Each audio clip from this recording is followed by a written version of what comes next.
यानी कि 20 सेकंड में 20 गोली दागने वाला था, वो विदेशी सामान था।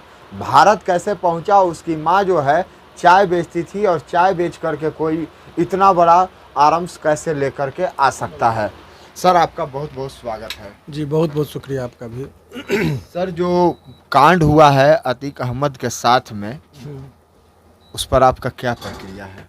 देखिए उस पे इस पूरे घटनाक्रम का 2 पहलू है। एक जो है सो सामाजिक दृष्टिकोण से देखेंगे तो समाज में का सोच क्या है और समाज पर क्या इम्पैक्ट पड़ा है, एक अलग पहलू है और उनकी नज़रिया एक अलग होती है समाज की। और दूसरा है कि कानून के नज़र में क्या है। तो जब समाज में भी फिर 2 कैटेगरी में हैं लोग। कुछ लोग जो कट्टरपंथी विचारधारा के हैं, वो चाहे किसी भी जाति और धर्म को हो, तो वो धर्म के दृष्टिकोण से ही सारी चीज़ों को देखते हैं। तो उस दृष्टिकोण से है। और एक समाज में एक सामान्य व्यक्ति होता है जिसको प्रूडेंट मैन कहते हैं, समझदार व्यक्ति, वो उनका अपना नज़रिया अलग होता है। तो समाज में अब समझदार व्यक्तियों की संख्या एज़ कम्पेयर टू जो कट्टरपंथी है, वो उनकी संख्या कम होती जा रही है। उस दृष्टिकोण से देखेंगे तो लगता है कि जय श्री राम के नाम के उद्घोषणा के करके उस व्यक्ति को गोली मार दिया जाता है। श्री राम की जो नाम का जिक्र किया गया, उसके पीछे अपराधी का एक बहुत सोची समझी और रणनीति और प्री प्लान के तहत उनके नाम का इस्तेमाल किया जाता है। क्योंकि जब किसी भी चीज़ को जब आप बुराई और तर्क करने की शक्ति पर एक पूर्ण विराम लग जाता है, वो अंधविश्वास के तौर पर ये जाता है। और एक आदमी का जो ओपिनियन डेवलप होता है कि जो भी घटना है सत्य है, और उसी को मान लेता है, उसमें तर्क की शक्ति खत्म हो जाती है। तो वो एक पहलू है। समाज में जो कुछ लोग जो प्रूडेंट मैन हैं, उनको लगता है कि ये गलत और सही। वो अतीक अहमद बहुत बड़ा अपराधी था, बहुत हीनियस क्रिमिनल था, वो एक अलग पहलू है। लेकिन उसके लिए यदि क्रिमिनल जितने भी हैं उसके लिए समाज में जो सिस्टम बना है, लॉ, वो कहता है कि उसके लिए सज़ा का प्रावधान जो है वो जज साहब देंगे, कोर्ट में देंगे। और कोर्ट में और पुलिस का काम है कि आप न्यायालय के समक्ष ये करके देखिए। केवल किसी व्यक्ति का इस आधार पर नाम कि उसका मुकदमा में नाम हो गया, मुकदमों की संख्या बहुत ज़्यादा हो गई, और उसको अपराधी मान लिया जाए और उसको गोली मार दिया जाए और उस पर भी लोग जश्न मनाएं, तो आज के डेट में जितने भी नेता हैं या कोई भी व्यक्ति जब समाज में बढ़ता है तो संघर्ष करता है, तो बेवजह का भी बहुत सारा मुकदमा हो जाता है। यदि यही चीज़ फार्मूला कि केवल केस हो जाने से ही यदि किसी व्यक्ति को आप अपराधी की श्रेणी में ले आएंगे, तो याद कीजिए कि नरेंद्र मोदी जी पर भी गोधरा कांड में नाम आया था और उनको भी अपराधी की श्रेणी में माना जाता, तो उनको भी गोली मार दी जाती। अभी जोगी जी जो वहाँ पर मुख्यमंत्री हैं, उनके ऊपर भी अनेकों मुकदमे लगे हैं। 302। तो अनेकों मुकदमे की बात है। तो उनको भी यदि केवल अब इस व्यक्ति उनको मार दिया जाए, तो वो एक अलग मामला होगा। अब उसके अलावा तो इसीलिए कानून कहता है कि आप कानून का एक अपना पैमाना है। ये इस बात में कहने में कोई अतिशयोक्ति नहीं कि कानून के नज़र में बहुत लोग अपराधी होते हैं हीनियस से, लेकिन न्यायालय में के समक्ष साबित नहीं होता और अपराधी बच जाते हैं। तो यहाँ पर आके एक फंक्शन शुरू होता है कि क्या न्यायपालिका के प्रति लोगों की आस्था गिर रही है, भरोसा कमज़ोर पड़ रहा है, या लंबी प्रक्रियाओं से यदि गुजर रहा है, तो क्या न्यायपालिका, तो यदि वो जो भारत के जो लोकतंत्र के 4 स्तंभ हैं, न्यायपालिका, कार्यपालिका, विधायिका और मीडिया, पत्रकारिता, ये चारों स्तंभ, तो इसमें कहीं कोई दोहराई नहीं कि पत्रकारिता का जो अभी इंडेक्स में देखेंगे पूरे वर्ल्ड लेवल पर बहुत नीचे गिरा गया है। यहाँ के मीडिया का साख दिन प्रतिदिन गिर रहा है और बड़ी निर्लजता पूर्वक फिर भी मीडिया जो है सो उस चीज़ को ढक रही है। दूसरा चीज़ आप देखेंगे कि लेजिस्लेचर जो है, जो विधायिका, तो विधायिका में संसद और जो है विधान परिषद और विधानसभा के अंदर जब भी सदन में क्या हंगामा होता है, क्या कितना निम्न स्तरीय चला गया, तो उसकी भी साख गिर रही है। अब पत्रकारिता हो गया, न्यायपालिका हो गया। अब न्यायपालिका का जहाँ तक सवाल है, तो एक न्यायपालिका पर ही अभी तक लोगों को पूरा भरोसा बचा हुआ है, जिस वजह से लोग अपने हाथ में कानून को नहीं ले रहे हैं। मार भी दे रहा है तो लोग कह रहे हैं चलो हम कोर्ट में देख लेंगे, फरिया लेंगे, लेकिन वो एक पक्ष जो है सो कोर्ट पर वो अपने हाथ में कानून को, लेकिन जब इस तरह की टेंडेंसी बढ़ेगी, लोगों को उस पर भी उत्साहवर्धन होगा। यदि समाज में उस लोगों को आलोचना नहीं होगा, तो हर आदमी वही करेंगे कि अपने से फैसला देने लगेंगे, और जब अपने से फैसला करने लगेंगे तो देश में अराजकता की स्थिति आ जाएगी। तो ये इस पूरे घटनाक्रम को बहुत ही गंभीरता से विवेचना करने की ज़रूरत है। अन्यथा ये होगा कि जेल में जितने भी व्यक्ति हैं सबको गोली मार दिया जाएगा। सभी लोग कहेंगे कि ये अपराधी, हर आदमी सभी लोगों को गोली मार दिया जाएगा। ये परंपरा यदि देखिए, अभी 2 अपराधी यदि मान लीजिए कि मौत हुआ, मान लीजिए कि यदि अतीक अहमद और उसका भाई अपराधी था, जी जी, तो उसको मारा, लेकिन 2 अपराधी मरे और 3 अपराधी उसी दिन पैदा होता है, जन्म ले लिया। जन्म ले लिया। जी। इस बात की क्या गारंटी है कि जो अतीक अहमद लोगों के बीच में आतंक फैलाने का एलिगेशन जो है, यदि वो फैलाता था तो ये लोग आके वो रामराज स्थापित करेगा? ये तो और बेखौफ है कि कैमरा के सामने मार रहा है, पुलिस के सामने मार रहा है, दी माने किसी भी चीज़ का भय मुक्त होकर सवाल सर ये बनता है, सवाल सर ये बनता है कि अतीक अहमद दोनों भाइयों ने कहा था कोर्ट को कि हमारी जान को खतरा है। हॉस्पिटल जाने के 2 दिन पहले वो लोग जो 3 जो लड़के हैं जो मारने वाले हैं, वो जा करके वहाँ पर घूमते हुए देखा जाता है। उसके बाद 100 मीटर की दूरी पर और भी कांडों में आप देखिएगा जब जब हुआ है तो मीडिया को दूरी रखा गया है। 100 मीटर की दूरी पर उसे जाने नहीं दिया जाता था।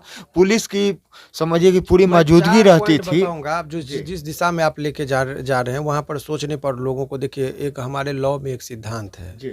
एक एक लीगल मैक्सिम है, रेस इप्सा लुकिटर। इसका मतलब होता है things as speak itself. Hindi में समझिए कि परिस्थिति बहुत कुछ बयाँ कर देती है। जी। तो जो वहाँ पर परिस्थिति थी, वो अपने आप में बयाँ कर रही है कि उसके पीछे ये सुनियोजित था या सडन था। तो सुनियोजित के तरफ जाने का 3-4 तरीका है। रात्रि में 10 बजे आप मेडिकल में लेके जाते हैं, चूँकि वो बताया गया कि वो बताए कि मेरी जो है सो तबीयत उसकी ख़राब हो गई थी, इसलिए हमने मेडिकल चेकअप के लिए गया।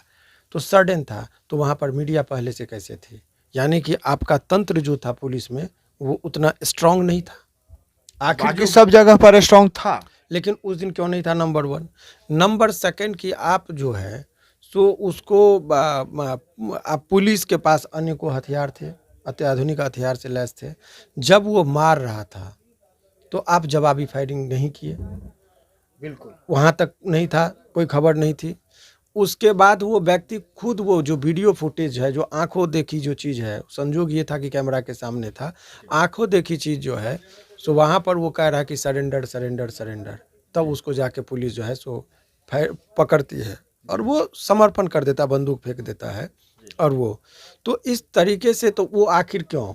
उसके बाद भी आप देखेंगे कि जो व्यक्ति कह रहा है कि मैं गरीब था, जो अपराधी का जो अपना ये है, तो आखिर इतने विदेशी, जो एक बंदूक का दाम 7 लाख से ऊपर था, 7 लाख तो बिल्कुल। वो बंदूक कहाँ से आया? कहाँ से तो आया? वो, और वो जय श्री राम की घोषणा जो किया, जी। वो एक अपराधी की भाषा नहीं हो सकती। वो जिस हिसाब से यदि वो कहा जाता है कि इतना उसको डिप्लोमेटिक ज्ञान था, जी। तो वो कोई लगता है कि वो एक सुनियोजित तरीके से मीडिया के भेष में जाएंगे तो चेक नहीं होगा, बहुत करीब हम अपराधी के पहुँच माने मृतक के पास सामना-सामनी होगी पहुँचेंगे। बात। तो ये सारा चीज़, ये लगता है कि ये एक सोचने का विषय है, और इसीलिए लगता है कि ये कहीं न कहीं वो पूरे तरीके, अच्छा, इनके पास एक पर एक इंटेलिजेंसी ब्यूरो होता है। जब कभी भी लेके जाता है तो वहाँ उनके खुफिया एजेंसी होते हैं, वो एक रिपोर्ट करता है, सरकार के तंत्र होते हैं। तो क्या सारा तंत्र आपका विफल हो गया था? तो ऐसे में कोई भी देश में महफूज नहीं महसूस करेगा। देखिए, सवाल ये है कि बहुत लोग अपने-अपने दृष्टिकोण से देखते हैं। मैं भी हिंदू हूँ। जब वो पूजा होता है तो अपने हिंदुत्व की बात मेरे अंदर अंदर में भी जगती है।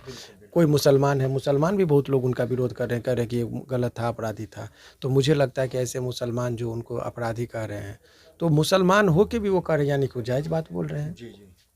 लेकिन मैं भी हिंदू हूँ, तो मुझे जो लगेगा कि वो गलत है तो गलत है, हर चीज़ का सही। तो सवाल ये है कि हर चीज़ को धार्मिक दृष्टिकोण से देखना, और वो जो गलत हो रहा है उस पर पर्दा डालने की जो टेंडेंसी बन चुकी है, वो किसी भी दृष्टिकोण से उचित नहीं है।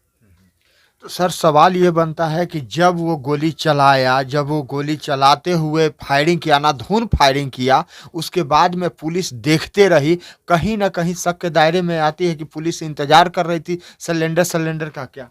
देखिए, बहुत जब आपका जो प्रश्न है, उसमें एक पहलू, आखिर पुलिस इतनी लापरवाह क्यों हो गई? इतनी क्यों हो गई? बिल्कुल, आखिर क्योंकि ये आखिर वीडियो कॉल है, आखिर वीडियो स देखा जा उसके सकता है। पीछे कौन है? देखिए, पुलिस के बारे में कोई आज की बात नहीं है। जब हमारा सीआरपीसी का निर्माण हुआ, जी। उसमें भी माना जाता था कि पुलिस जो है सो अपनी शक्ति और वर्दी और बंदूक का रौब दिखा सकता है। इसीलिए उन पर नियंत्रण, जिस तरीके से हाथी के अंदर बहुत शक्ति है, तो उसको नियंत्रण, और पागल हाथी हो जाए तो और भी क्या करेगा? हाँ, तो उसको नियंत्रित करने के लिए बहुत सारा मैकेनिज्म को बनाया गया। एक जब दरोगा होता है, उसको नियंत्रित करने के लिए इंस्पेक्टर होता है, डीएसपी होते हैं, एसपी होते हैं, आईजी होते हैं, डीआईजी होते हैं, इत्यादि चीज़ों का, और फिर गृह मंत्रालय से सारा वो उसको नियंत्रित करने के लिए कि कहीं अपनी शक्ति का दुरुपयोग न कर ले। तो ये माना ही जाता है कि वो अपनी शक्तियों का जो है सो वो दुरुपयोग कर सकते हैं। तो अब यहाँ पर आखिर पुलिस को इतनी शक्ति कहाँ से मिली? वो इसलिए मिली कि जब वो न्यायालय में गया और न्यायालय को अवगत कराया कि साहब मुझे मार दिया जाएगा, वो चीखता रहा, चिल्लाता रहा, मीडिया के सामने चीखता रहा, समाज के सामने चीखता रहा कि भाई ये गलत है।